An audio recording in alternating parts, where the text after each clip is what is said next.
Hey guys, thought I'd do this real quick FAQ regarding questions or concerns that you might have about the MIT strategy.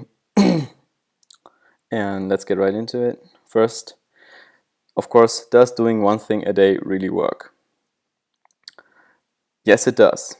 Here's the thing.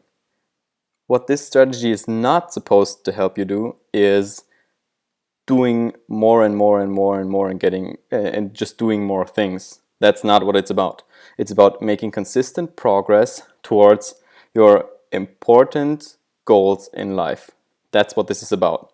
There's plenty of hacks and tips and tricks out there that all teach you like how to get more done, but this is supposed to help you make consistent progress on a goal that might be super important, that is definitely super important, but that you might not be working on at all because sometimes you just get lost in the day-to-day stuff.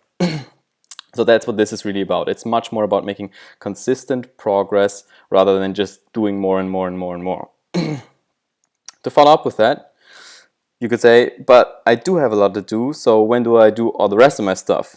Well, that's what the rest of the day is for. You're not supposed to spend like hours on end working on your MIT. If you spend 2 hours working on, or like 4 hours working on your MIT in the morning, then you're doing it wrong. That's not what it's supposed to be. And that's especially what the creative part that I addressed already is for. You have to adjust it to your needs. So if you have a day job, you can't spend like 4 hours working on your MIT. So you have to make sure that this task is small enough for you to get done in 30 minutes, for example, in the morning. So you could do it right after breakfast, get up a little earlier, and then just go to work as you would normally do. And if you're a creative and if you have tons of time, that's brilliant. That's even better. Like you can do more MITs in a day. You could just continue working and checking off items of your next actions list. That's perfect. But you don't have to. That's the point. I want you to get one win in the morning. That's your MIT. That's done. And when you do that, you'll feel 10 times better about your whole day just because you did that. And just because you made progress at all towards something that matters to you. That's what this is about. So, and again, if you only have like one MIT working to one goal, you'll have enough time to do all this other random crap that we all have to do, right? Like walking the dog or cooking or getting groceries or whatever it is. Next question. Why a mind map? Well, I found that the mind map, first of all, it's super easy to set up. And secondly, I couldn't find a way to scope out what your roadmap looks like from 0 to 6 months or 12 months even, depending on how you do it. And that gives you that on a like 2, 3, 4-inch display in one go. Like that's brilliant. You know exactly where you want to be, where you should be, and can adjust accordingly if you don't meet your goals, your monthly sub goals. So that's why the mind map. Next question. How do I find relevant projects? This is a bigger question, and there's the spreadsheet for this, and I'll make a separate video to explain the spreadsheet. The spreadsheet should help you categorize your ideas and rate them, and then decide accordingly which project you will tackle next. So there's a whole separate, click the video below or above, I don't know, this one. How long should the projects be? Well, as I talked about some of this stuff in the blog post already. Usually I'd recommend a week. If you can get your projects to be done within a week, that's perfect. Because that way you will, one, set your weekly milestone automatically, and you don't have to worry about that part. And secondly, you can complete 4 projects in a month, which is plenty. That's 48 projects a year, that's tons. If your projects take a month, like that's okay. But I wouldn't recommend doing projects that take a month on a back-to-back basis, because if you do only like 6 projects in half a year, I don't know, that might be a little. If you do like 3 that go wrong, and that can happen totally, like these are experiments and they might not get you that much closer to your goal depending on how they go. And if you find something that works brilliantly, for example, if you do, I don't know, if you run a contest or something and it works brilliantly, just do it again, double down on what works. but it might take a while until you actually find that. And if it takes you 6 months because you can only do 6 projects because each takes a month, then that'll just take you longer until you find something that works. And so the project part initially is much more about speed. So try to make your project as short as possible. A week is ideal. So you can just get more different kinds of projects done, see which ones work, and then double down on those. Next question. What is a good outcome for a project? Well, you want to have a number if you can manage. I found that just like breaking down your monthly goal and maybe like getting another number from that on your project, that would be perfect. Like if you want to make 500 sales and that's your monthly goal, and you have a project that lasts a week, ideally that gets you a quarter of 500 sales, so 125.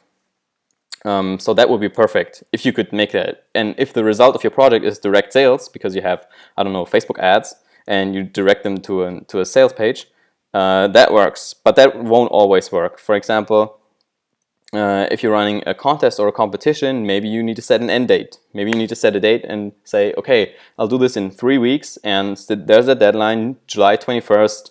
Bam, it's got to be done by then.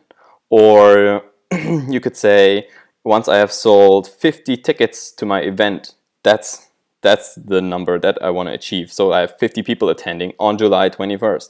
So, and you can add those up. So take a time frame, like 3 weeks that you give yourself an end date. And what you also want to have is a number, some kind of target. And there's always a number that you can find.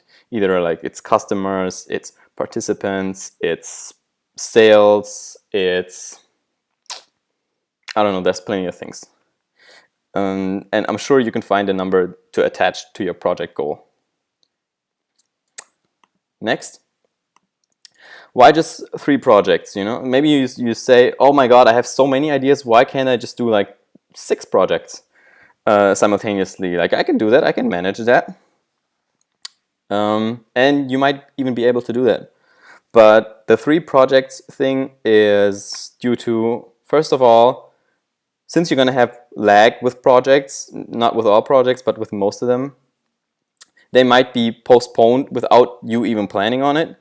And there's a good chance if you have 6 projects and one gets postponed because you have to wait for some kind of reply, or and then they don't send it, and then you forget to follow up because you're busy with the 5 other projects, and then they never follow up and you don't follow up, and suddenly it's left there and 6 months pass and the project is basically, you can start from scratch. So the more projects you do, the higher the likelihood that you just drop it for some reason. Doesn't even have to be your fault. As I said, it can be something external that happens. So that's one thing. And if you have many ideas, that's great. And I suppose you watch the other video and assess all these ideas. And if you have tons of good ideas for projects, that's even better. But you can always pin them down, note them, and make a projects list and save all those projects. And just pick the top 3 and rate those. And if you have the top 3, do these, and then pick the next 3 that are like the top projects. So these ideas aren't lost. You can always work on them later, but focusing on 3 projects maximum for the current time, like right now, never having more at once that you run simultaneously, that really helps get all of them done faster. Now, question that goes the other direction, why not just 1 project until it's completed? Well, I touched on this a little bit in the blog post as well.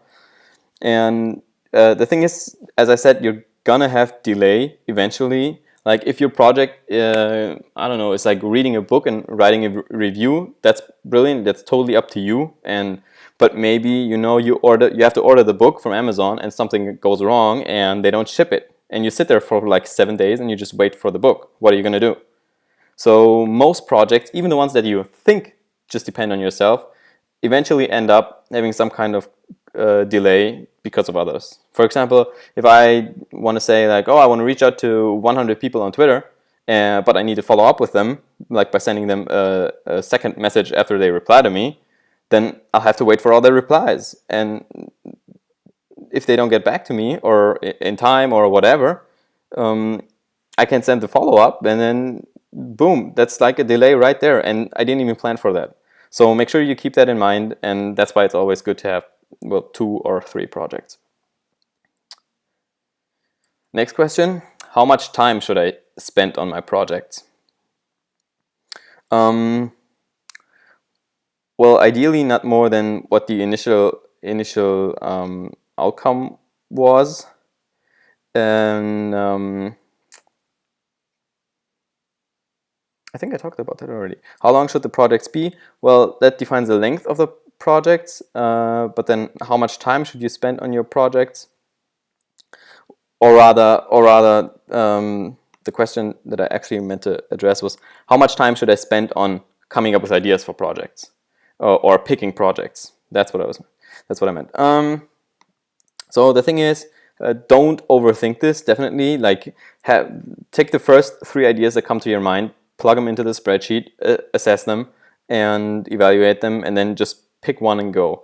Especially when you're just starting out.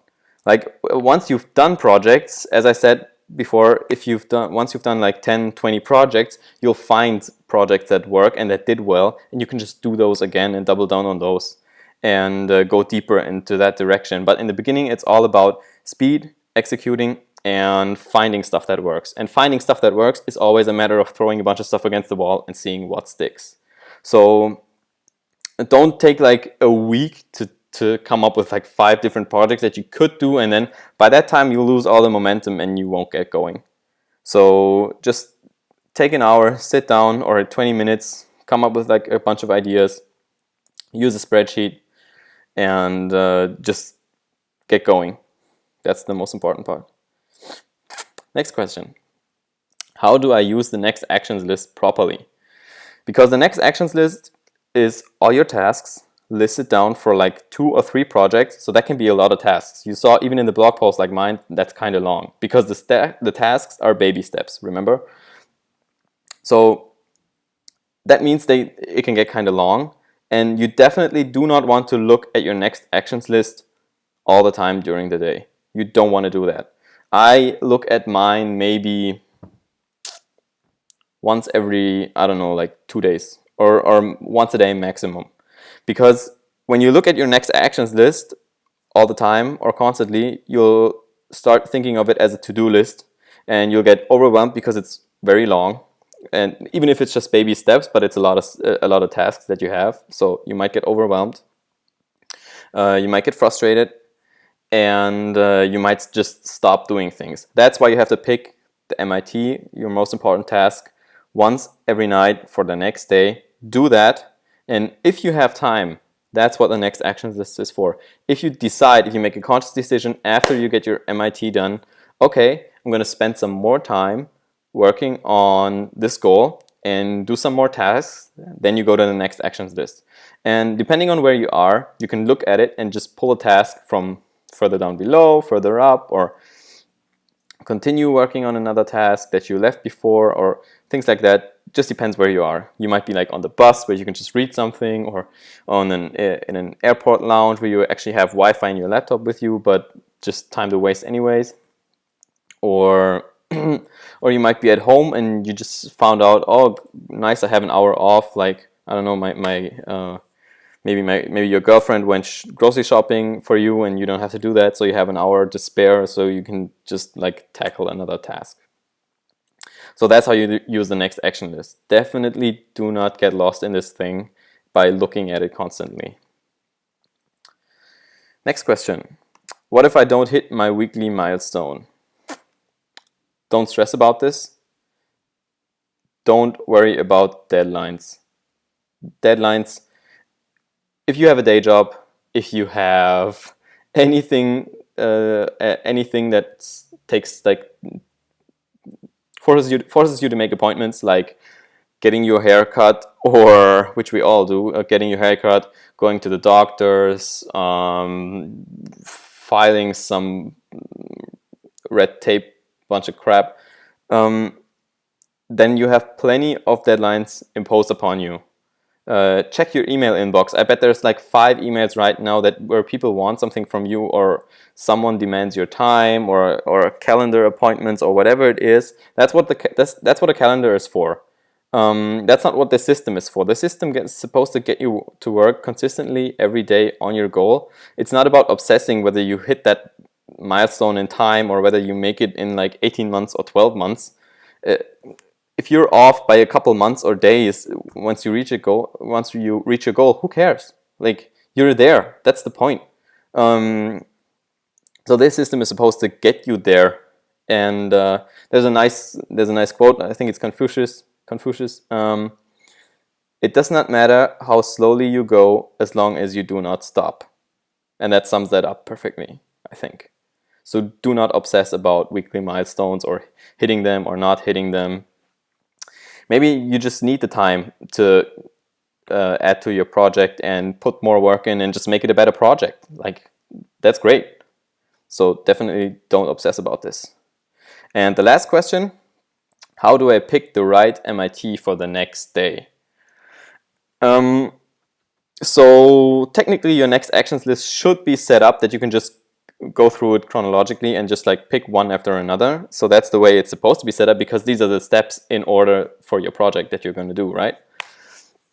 But maybe your next step is write an outline that takes like 30 minutes, but you know the first thing in the morning you have to leave the house to meet someone or something, so you might not be able to do that. So then you can maybe just switch it to, I don't know, answer an email that someone sent you about a promotion or something.